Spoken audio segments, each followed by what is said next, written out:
P K. ഫിറോസിനെ നമുക്ക് കാണാം. P K. Firoz പറയൂ. കോഴിക്കോടിന് മന്ത്രിയില്ലാതെ കോഴിക്കോടുകാർ സങ്കടപ്പെടുകയാണ്. കോഴിക്കോടുകാർ മതിമറന്ന ആഹ്ലാദത്തിലാണ് കേരളത്തിലെ ഓരോ UDF പ്രവർത്തകരും. കാരണം കേരളത്തിൽ ഒരു ജനകീയ സർക്കാർ 10 കൊല്ലത്തിന് ശേഷം അധികാരമേൽക്കാൻ പോകുന്നെന്ന അതിയായ സന്തോഷത്തിലാണ് ഞങ്ങൾ എല്ലാവരും ഉള്ളത്. ജനങ്ങൾ നൽകിയ വിശ്വാസം പാലിക്കപ്പെടാൻ പോകുന്നു.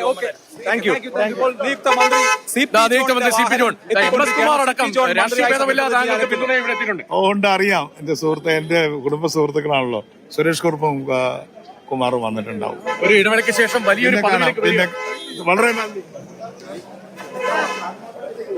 CP ജോൺ ആണ് ഇവിടേക്ക് എത്തിയിരിക്കുന്നത്. മന്ത്രിമാർ സത്യപ്രതിജ്ഞ ചെയ്യാനായി ഓരോരുത്തരായി എത്തിക്കൊണ്ടിരിക്കുകയാണ്. മന്ത്രിമാർ ഓരോരുത്തരായി എത്തുകയാണ്. VIP മൂവ്മെന്റ് നടക്കുന്ന ഒരു സമയമാണ് ഇപ്പോൾ നമ്മൾ കണ്ടു. ഇപ്പോൾ CP ജോൺ ആണ് മന്ത്രിസഭയിലെ ഏറ്റവും പ്രധാനപ്പെട്ട CP ജോൺ. ഒരു വലിയ ഇടവേളയ്ക്ക് ശേഷമാണ് അദ്ദേഹം രാഷ്ട്രീയത്തിൽ പ്രധാനപ്പെട്ട പദവിയിലേക്ക് നേരത്തെ ആസൂത്രണ ബോർഡിൽ അദ്ദേഹം പ്രവർത്തിച്ചിട്ടുണ്ട് പല ഘട്ടങ്ങളിൽ. ഇപ്പോൾ മന്ത്രിപദത്തിലേക്ക് ആദ്യമായി എത്തുകയാണ്.